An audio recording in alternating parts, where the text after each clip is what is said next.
E é isso, cara. Agora, será que o Nando Moura tá te assistindo também, cara? O que houve ali com o Nando Moura, cara? Me conta. O Nando Moura, eu não sei, ele deve ter uma vida ocupada e as coisas dele pra fazer tá tudo certo, só que, de forma alguma, reiterando, a gente vai entrar nesse assunto agora, né? E eu não quero gerar briga alguma com ele, só que é inegável que me decepciona o fato de ele se posicionar mais ao lado do professor. E no vídeo resposta que eu ia gravar pra hoje, mas eu acabei não conseguindo, porque é muito corrida a vida e eu tinha que vir aqui ainda, né? Eu vou gravar para amanhã, eu vou deixar tudo mais claro em relação ao vídeo resposta, do meu vídeo de resposta do primeiro react que ele fez. É toda uma dinâmica que vai virando uma bola de neve, né? Mas eu preciso responder para deixar claro e tentar deixar claro que o lado no qual ele tá endossando ali, ele tá colocando o posicionamento dele, é o lado mais errado, cara. Pra luta que eu acho, gosto de acreditar, que ele trava também contra a doutrinação em sala de aula. Ele, por exemplo, dos vídeos que eu já vi dele, ele sempre endossou Escola Sem Partido, sempre falou bem, pareceu sempre ter uma estima muito grande pelo Miguel Najib, que é o fundador da Escola Sem Partido, e ele fala que era uma luta necessária. Só que isso eu acho que eu já deixei claro o suficiente nos vídeos anteriores, principalmente com o Najib. E o próprio projeto do Escola Sem Partido, do qual ele fez parte, da redação, deixava de forma muito clara ali, era inclusive um dos principais pontos, que o aluno tinha o direito expresso por meio de uma lei agora, porque a gente já tem o direito de fazer e é por isso que eu faço, porque não há lei proibindo, mas melhor ainda se houver uma lei expressamente te conferindo esse direito, né? A gente não ficar num limbo de que não tem nem lei autorizando, nem lei coibindo. Então, é melhor que haja uma lei autorizando, e isso era o Escola Sem Partido. Então, se o Nando Moura apoiava o Escola Sem Partido, consequentemente, ele deveria apoiar o que eu faço em sala de aula. Só que ele fala que acha que a sala de aula não é o lugar, a instância correta para fazer esse tipo de discussão, porque é algo que tem que ser feito em outro nível, só que ele não explica bem qual é esse nível, mas ele deixa subentendido ao falar sobre Escola Sem Partido, que é o nível legislativo, de se modificar a legislação.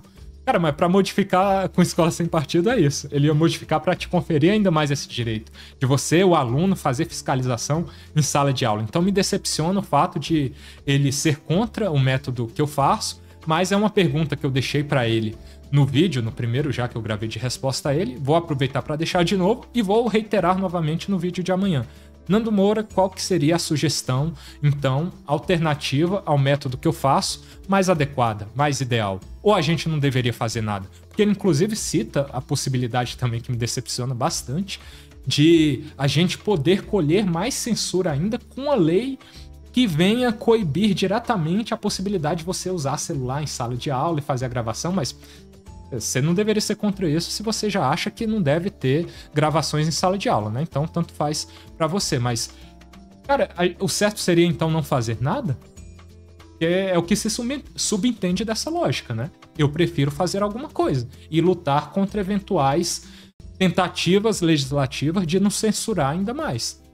Então, é algo que me decepciona, porque começou no primeiro vídeo parecendo um alerta, com base nas experiências negativas dele com o judiciário. Olha, Wilker, o judiciário é complicado, você tem a sua tese aí, só que eles têm a tese do outro lado, que ele apresenta também, né? Ele lê um artigo lá de alguém que é contra o que eu faço, já endossando, né? Mas até então eu tava preferindo acreditar que era uma questão mais de alerta, porque ele já teve bastante decepções com o judiciário, de causas injustas serem julgadas pro outro lado e ele perder e tal, e esse era um alerta para que eu ficasse de olho nisso também, e que possivelmente eu ia perder porque o judiciário é injusto, a justiça é injusta. Mas no outro vídeo ele endossa o lado do professor, ele entra na legislação mesmo para corroborar com o argumento do professor, e aí eu meio que não tem como fugir disso, que parece que ele tá contra mim e está mais do lado do professor. Eu tive o cuidado de assistir o vídeo, né? Os 3 vídeos.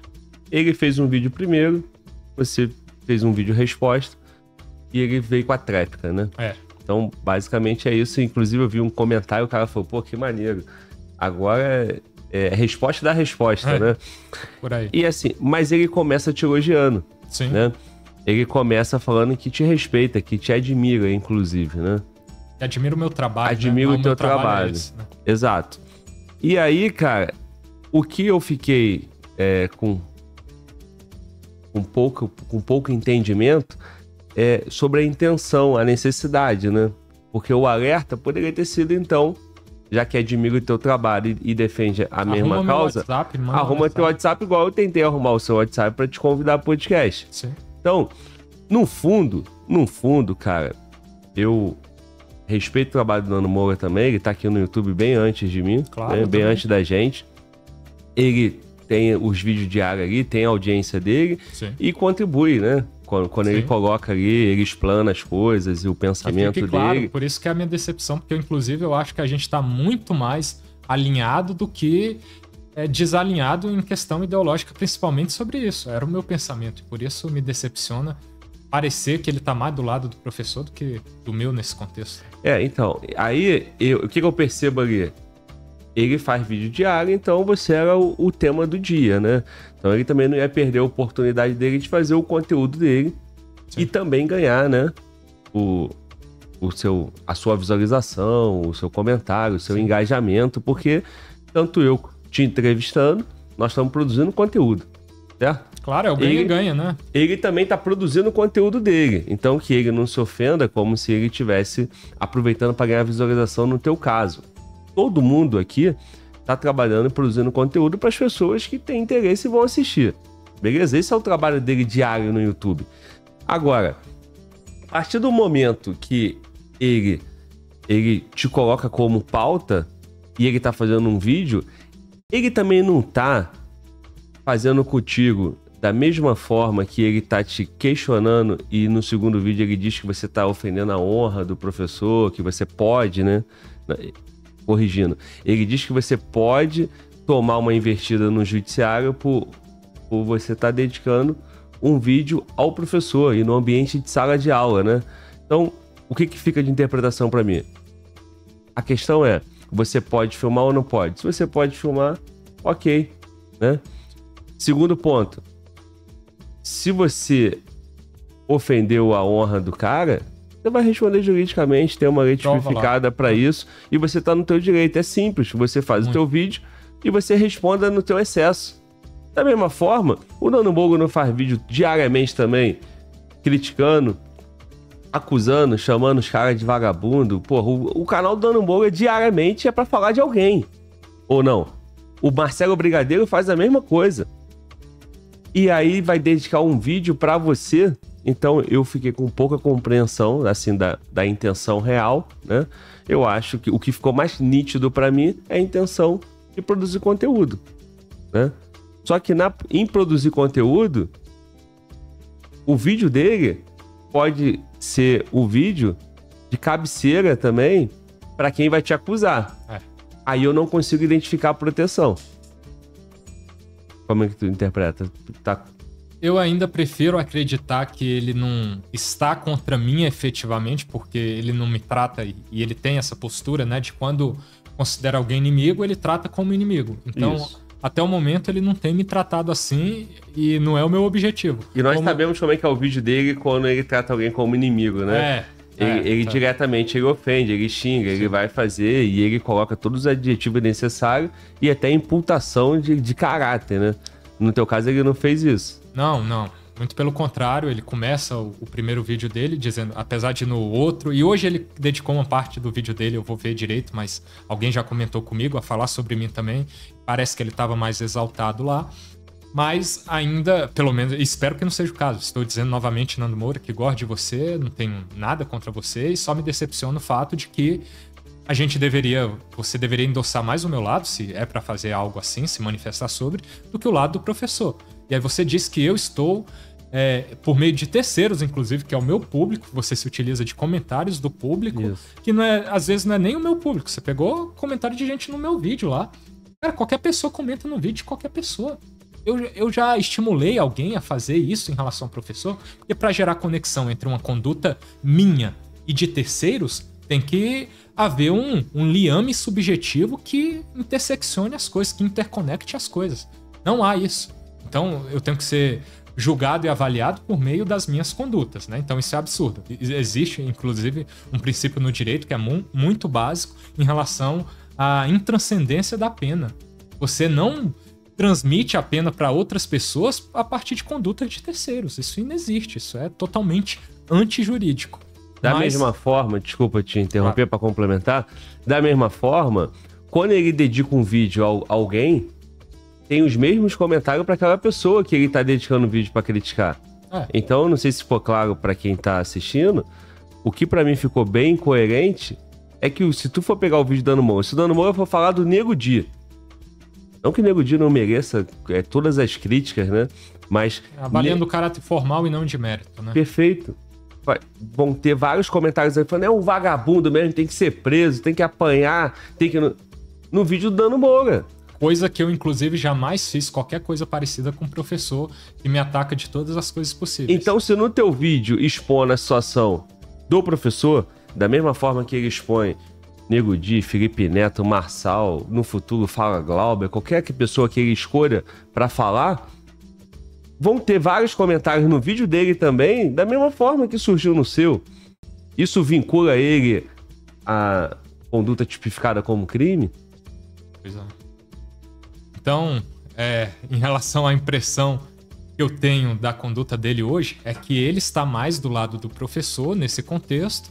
Consequentemente, ele não endossa o meu trabalho, ele começa falando que eu faço um bom trabalho, mas a impressão que dá é que eu fiz até o momento em que era mais conveniente se avaliar assim, porque era cobrando o governo Bolsonaro e era uma pauta muito alinhada entre nós, né, entre ambos.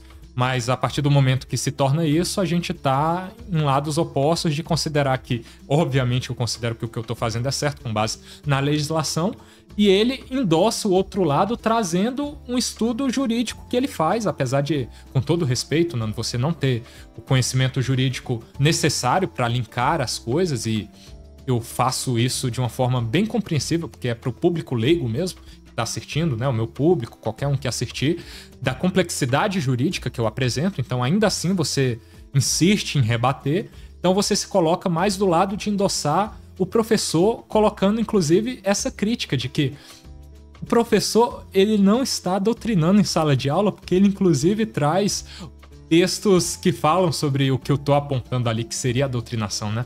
Não falar sobre a escravização de africanos em cima de africanos, porque independe de questão racial, de questão de cor, o professor nunca me deixa concluir. Então vou aproveitar a oportunidade para dizer o raciocínio que eu queria fazer, né?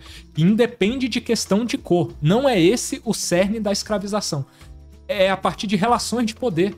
E desde a história da humanidade, de quando começou, a escravização em relação a partir de relações de poder, de dominância, que por meio da guerra ali, você venceu a guerra, você, em regra, escraviza o outro povo. Foi assim que começou na história da humanidade, e na própria África se reflete assim no período pré-colonial, que a gente vai estudar, a introdução ao estudo de história da África mesmo. Então o Nando fala que quando eu trago essa crítica, o professor fala de forma bem perdida, inclusive. Existe um livro aí que fala sobre isso. O título é tal. Ele fala de forma bem vaga, ele até erra o título, eu que corrijo na minha edição, eu vou pesquisar lá, porque o título tá inclusive em inglês, eu vou pesquisar e acabo encontrando por meio da pesquisa ali, porque ele sequer, se já fez essa leitura, o professor, ele sequer se lembra direito. E por que eu tô falando isso? Ele não consta do plano de curso, não consta da ementa. A gente não vai falar disso em sala de aula. E o que o professor repete o tempo todo? A discussão aqui é referenciada em aula. E qual que é a referência que vocês vão seguir? A minha. Ele fala isso, até para você levar uma referência de fora é complexo. E eu vou tentar ver se ele recebe, porque senão a gente não vai falar sobre essa questão importante da escravização, que envolve brancos, que envolve negros, que envolve africanos escravizando outros africanos antes da chegada de Portugal. E depois o próprio Império do Congo ali faz também malcomunado junto com os portugueses em cima do seu próprio povo. Isso é referenciado, isso é historiografia, isso tá em livros de história profissional sérios mesmo, e a gente tem que discutir. E aí ele defende a tese de que o professor não está doutrinando por causa desse ponto que eu levei de aula. Ele fala basicamente, mas o professor, quando entra em aula, ele inclusive está justificando a escravização que africanos fazem em cima de africanos, porque, segundo o professor, há uma tese aí com a qual ele corrobora, de que, para evitar a escravização imperialista, colonial, eles tinham que escravizar o próprio povo para adquirir armas e se defender da escravização. E vender escravos para obter dinheiro e conseguir comprar essas armas também. Pô, esse ponto você não viu, Nando?